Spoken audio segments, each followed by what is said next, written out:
আজকের এই ক্লাসের মাধ্যমে আমরা এনটিপিসি গ্র্যাজুয়েট লেভেলে যে পরীক্ষাটা হলো তার 10ই জুনের ফার্স্ট শিফটের সমস্ত জিকে প্রশ্নগুলো আলোচনা করে নেব। একটু মন দিয়ে ক্লাসটা করো, পড়ে নিয়ে তারপর টেলিগ্রাম থেকে পিডিএফটা তুলে আরও 2-1বার পড়ে নিবা। দেখো কীরকম প্রশ্ন এসেছিল। বলছে যে তখত-ই-বাহী শিলালিপি কোন অঞ্চলের সাথে সম্পর্কিত। তা মাথায় রাখবে, তখত-ই-বাহী শিলালিপি গান্ধার অঞ্চলের সাথে সম্পর্কিত। বলছে সিস্টেমের তারিখ এবং সময় পরিবর্তন করার জন্য কোন উইন্ডোজ ওএস টুলটা ব্যবহার করা হয়।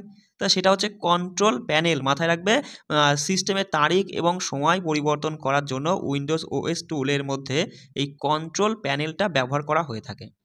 বলছে 1990 সালের 65তম সংশোধনী আইনে তপশিলি জাতি ও উপজাতির কল্যাণের জন্য কোন বিধান প্রবর্তন করা হয়েছিল। একটি বহু সদস্যের জাতীয় কমিশন প্রবর্তন করা হয়েছিল। মাথায় রাখবে, 1990 সালের 65তম সংশোধনী আইনের মাধ্যমেই এই তোমার কমিশনটা গঠন করা হয়। বলছে 2024 সালের নভেম্বরে ভারত সরকার সম্প্রচার পরিষেবা বিল 2024 প্রবর্তন করে।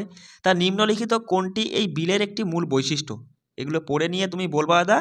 অপশান 4 হয়ে যাবে সঠিক উত্তর, যে ডিজিটাল সংবাদ সম্প্রচার এবং কন্টেন্ট নির্মাতাদের বাধ্যতামূলক নিবন্ধন। এটাই ছিল তোমার এই 2024 সালের ভারত সরকার দ্বারা যেটা চালু করা হয়েছে সম্প্রচার পরিষেবা বিলের একটা প্রধান বৈশিষ্ট্য। পরের প্রশ্ন দেখো কি এসেছিল, যে মৌসুমি বৃষ্টিপাতের হ্রাসের ফলে কোন ভারতীয় শহর সবথেকে বেশি প্রভাবিত হয়। চেন্নাই। বুঝতেই পারছো তাই না, মৌসুমি বৃষ্টিপাতের হ্রাসের ফলে ভারতের চেন্নাই শহরটাই কিন্তু সবথেকে বেশি প্রভাবিত হয়। বলছে ভারতের কোন পৌরসভা যদি তার পূর্ণ মেয়াদ শেষ করার আগেই ভেঙে দেওয়া হয় তাহলে কি হবে। তাহলে কি হবে বস, 6 মাসের মধ্যে নতুন নির্বাচন অনুষ্ঠিত হতে হবে, তাই না। অপশান 4 আমাদের সঠিক উত্তর। বলছে কোন শিল্প ক্লাস্টার ডেভেলপমেন্টের সাথে ঘনিষ্ঠভাবে জড়িত এবং কৃষির পরে ভারতে কর্মসংস্থান দৃষ্টির ক্ষেত্রে দ্বিতীয় বৃহত্তম খাত। ঠিক আছে, দেখো আমি তোমাদের এই জন্যই বলি যে ক্লাসগুলো করবা 10 থেকে 12 মিনিটের এক একটা ক্লাস। তুমি যদি স্পিডে দেখো তাও 5 মিনিটে তোমার হয়ে যাচ্ছে।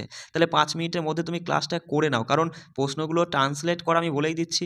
তাহলে সেক্ষেত্রে 2-1টা শব্দ এদিক ওদিক থাকলে আমি সেটা কিন্তু তোমাদের বলে দিচ্ছি, বুঝতে পারছো। তুমি এখান থেকে বুঝে নিলে তারপর পিডিএফটা পড়তে তোমার সুবিধা হবে। দেখো তাই এখানে মাথায় রাখবা যে এই তোমার যে ক্লাস্টার ডেভেলপমেন্টের সাথে ঘনিষ্ঠভাবে জড়িত এবং যেটা ভারতের কর্মসংস্থানের দিক থেকে দ্বিতীয় বৃহত্তম একটা খাত, সেটা হচ্ছে টেক্সটাইল এবং পোশাক। অপশান 2 আমাদের সঠিক উত্তর। বলছে 2025 সালের এপ্রিল মাসে তোমার হচ্ছে ডিআরডিও ল্যাব কি একটি সফল লেজার অস্ত্র পরীক্ষা করেছে। তা সেটা কি নাম দেওয়া হয়েছে তাই আর কি জানতে হয়েছে, সেটা নাম দাবা উচ্চ শক্তি ব্যবস্থা ও বিজ্ঞান কেন্দ্র। ঠিক আছে, অপশান 3 এখানে সঠিক উত্তর হয়ে যাচ্ছে। পরের প্রশ্ন দেখো, যে নেপচুনিয়াম এবং প্লুটোনিয়ামের মতো মৌলগুলো কোথায় পাওয়া যায়। সেটা হচ্ছে পিচ ব্লেন্ডে। কি বললাম, পিচ ব্লেন্ডে নেপচুনিয়াম এবং প্লুটোনিয়ামের মতো মৌলগুলো পাওয়া যায়। বলছে ভারতের সংবিধানের কোন ধারা মানব পাচার নিষিদ্ধ করে। ধারা 23, তাই না বস, 23 নং ধারায় কিন্তু মানব পাচার নিষিদ্ধর কথাই সম্পর্কে বর্ণিত রয়েছে। পরের প্রশ্ন দেখো, বলছে উৎকল সমভূমি ভারতের উপকূলীয় সমভূমির কোন অংশে অবস্থিত। তা ভারতীয় উপকূলীয় কোন উপকূলীয় সমভূমির সঙ্গে যুক্ত তোমার এই উৎকল সমভূমি। বলবা পূর্ব উপকূলীয় সমভূমির সঙ্গেই যুক্ত উৎকল সমভূমি। বলছে স্নায়ু আবেগ প্রেরণে সাইন্যাপসের কার্যকারিতা সবচেয়ে গুরুত্বপূর্ণভাবে নিম্নলিখিত কোনটির দ্বারা নির্ধারিত হয়। অপশান দেখলেই বলবা যে পোস্ট সাইন্যাপটিক মেমব্রেনে নিউরো ট্রান্সমিটারের ঘনত্ব এবং রেসেপ্টরের সংখ্যার দ্বারাই কিন্তু নির্ধারিত হয়। অপশান 3 এখানে সঠিক উত্তর, মাথায় রাখবে অপশান 3। দেখো পরের প্রশ্ন এসেছিল, যে ভগবান বিষ্ণুর হেলান দেওয়া মূর্তি নিম্নলিখিত কোন গুহায় পাওয়া যায়। সেটা হচ্ছে উন্ডাবল্লী গুহায়। মাথায় রাখবে, উন্ডাবল্লী গুহাতেই ভগবান বিষ্ণুর হেলান দেওয়া মূর্তি কিন্তু পাওয়া গেছে। 2025-26 সালের কেন্দ্রীয় বাজেটে দেখা তোমার যে টনেজ কর প্রকল্পটি কোন ক্ষেত্রের কর আরোপের সাথে সম্পর্কিত। মোদ্দা কথা, টনেজ কর কিসের সঙ্গে সম্পর্কিত, সেটা হচ্ছে শিপিং কার্যক্রম। মাথায় রাখবে, শিপিং কার্যক্রমের সঙ্গেই কিন্তু এই টনেজ করের যে প্রকল্প সেটা সম্পর্কিত। বলছে 2025 সালের গোড়ার দিকে প্রতিরক্ষা গবেষণা ও উন্নয়ন সংস্থা মানে ডিআরডিও একটি লেজার অস্ত্র ব্যবস্থা তৈরির মাধ্যমে একটি মাইল ফলক অর্জন করে। তা এই অস্ত্র পাওয়ারের আউটপুট কত সেটা 30 কিলোওয়াট। মাথায় রাখবে, আউটপুটটা হলো 30 কিলোওয়াট। বলছে 2024-25 অর্থ বছরে ভারতের সড়ক পরিবহন ও মহাসড়ক মন্ত্রকের আনুমানিক মূলধন ব্যয় কত ছিল? 2024-25 অর্থ বছরে ভারতের সড়ক পরিবহন ও মহাসড়ক মন্ত্রকের তোমার হচ্ছে আনুমানিক মূলধনের ব্যয়টা ছিল 2.72 লক্ষ কোটি টাকা। 2.72 লক্ষ কোটি টাকা। বলছে ভারতের জলবায়ু গঠনে হিমালয়ের ভূমিকা নিম্নলিখিত কোনটি ব্যতীত সকলের মানে সেই সবগুলোর মধ্যে কোনটা ব্যতীত? ভারতের জলবায়ু গঠনের ক্ষেত্রে হিমালয়ের কোনটার আর কি ভূমিকা নেই? তা প্রথমে বলছে দক্ষিণ পশ্চিম মৌসুমী বায়ুর প্রতিবন্ধক হিসাবে কাজ করে, অবশ্যই হিমালয়ের দক্ষিণ পশ্চিম মৌসুমী বায়ুর প্রতিবন্ধক হিসাবে কাজ করে। উত্তর ভারতের তুষারপাতের কারণ হিমালয়ের জন্য, এটাও ঠিক। পরিচলন স্রোত তৈরি করা, এটা কিন্তু হিমালয়ের জন্য হয় না, হিমালয়ের কোনো কারণ নাই, তাই না? তাহলে বলবা যে অপশান 3 এখানে সঠিক উত্তর হয়ে যায়। পরেরটা দেখো যে মধ্য এশিয়া থেকে আসা ঠান্ডা বাতাসকে বাধা দেয়, এটাও কিন্তু হিমালয়েরই প্রভাবেই ঘটে। বলছে পরের প্রশ্ন দেখো, 2024 সালের জুলাই মাসে ডায়াবেটিসের ওপর গবেষণার জন্য নিম্নলিখিত কাকে মর্যাদাপূর্ণ আজীবন সম্মাননা পুরস্কারে ভূষিত করা হয়েছে?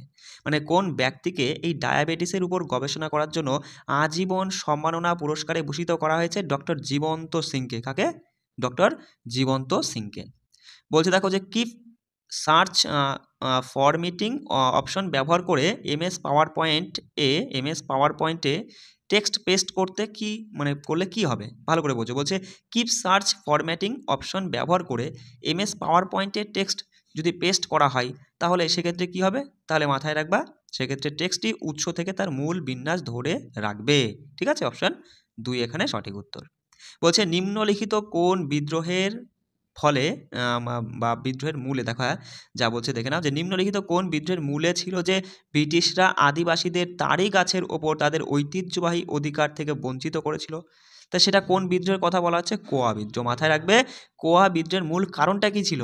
এই ব্রিটিশরা আদিবাসীদের তাড়ি গাছের ওপর তাদের ঐতিহ্যের অধিকার থেকে বঞ্চিত করেছিল বলেই সেখানকার জনবসতিরা কোয়া বিদ্রোহ করেছিল।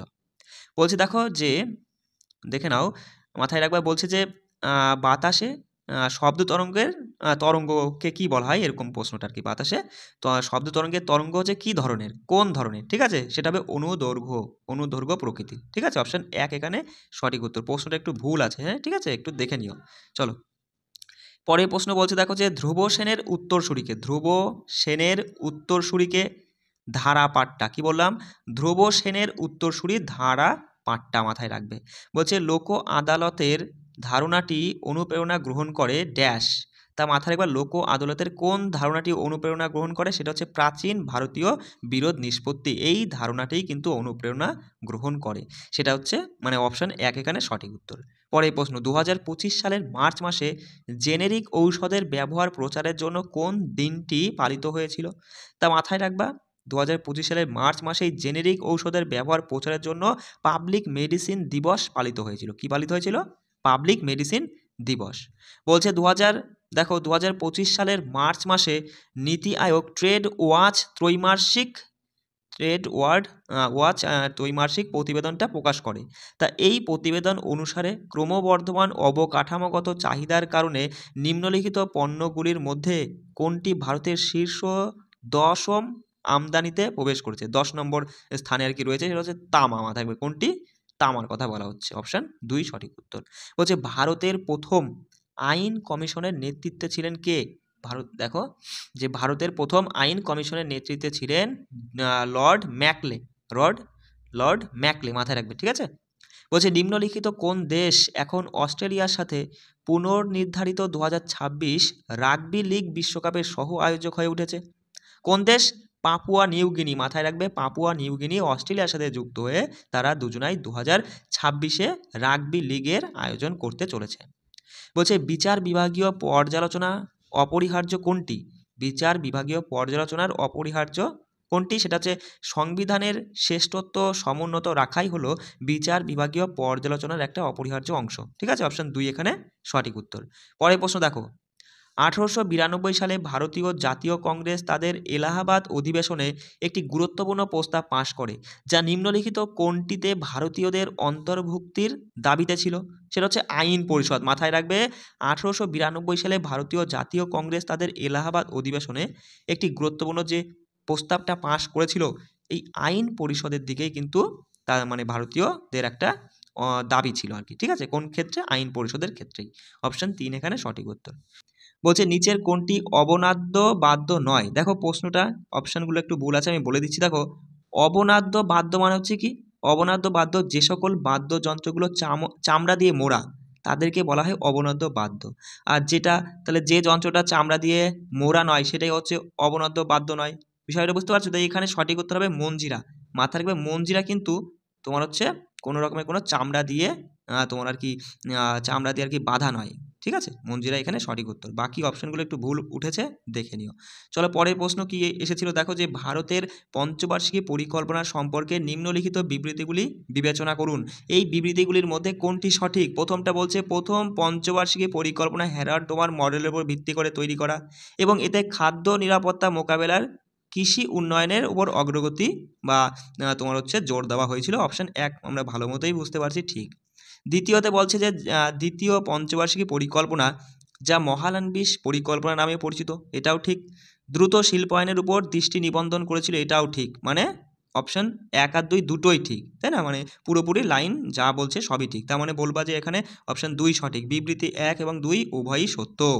চলো পরের প্রশ্ন কি এসেছিল দেখো, অরিজিৎ সিং নিম্নলিখিত কোন ক্ষেত্রে 2025 সালে পদ্মশ্রী পেয়েছিলেন? বলো কোন ক্ষেত্রের সঙ্গে যুক্ত? শিল্পের সঙ্গেই যুক্ত, তাই না? পরের প্রশ্ন দেখো, বলছে এমএস হচ্ছে পাওয়ার পয়েন্ট 365 এ নতুন স্লাইড তৈরি করতে কোন পদ্ধতি ব্যবহার করা যাবে না?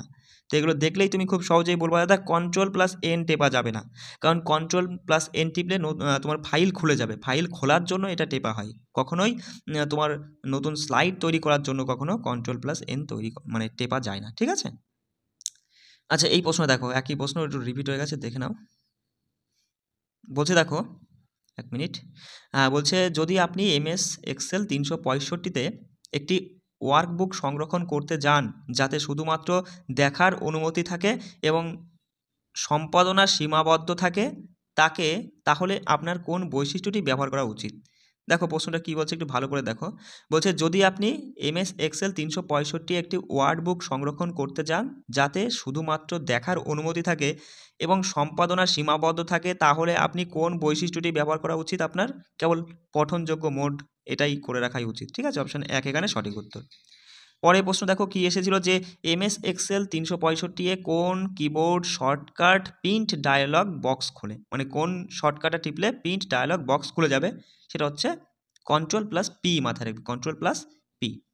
পরের প্রশ্ন, যে অষ্টম ভারত মহাসাগর সম্মেলনের বিষয়বস্তু কী ছিল? মাথায় রাখবা যে সামুদ্রিক অংশীদারিত্বের নতুন দিগন্তের দিকে যাত্রা করাই ছিল এই অষ্টম ভারত মহাসাগর সম্মেলনের মূল বিষয়বস্তু। পরের প্রশ্ন দেখো, বলছে 2025 সালের মে মাসে কোন রাজ্য বা কেন্দ্রশাসিত অঞ্চলের মন্ত্রিসভা বায়ু দূষণের মোকাবেলার জন্য 5টি ক্লাউড সিডিং টায়ার পরিচালনার জন্য তোমার এই 3.21 কোটি টাকার অনুমোদন দিয়েছিল? কোন রাজ্য বা কেন্দ্রশাসিত অঞ্চল?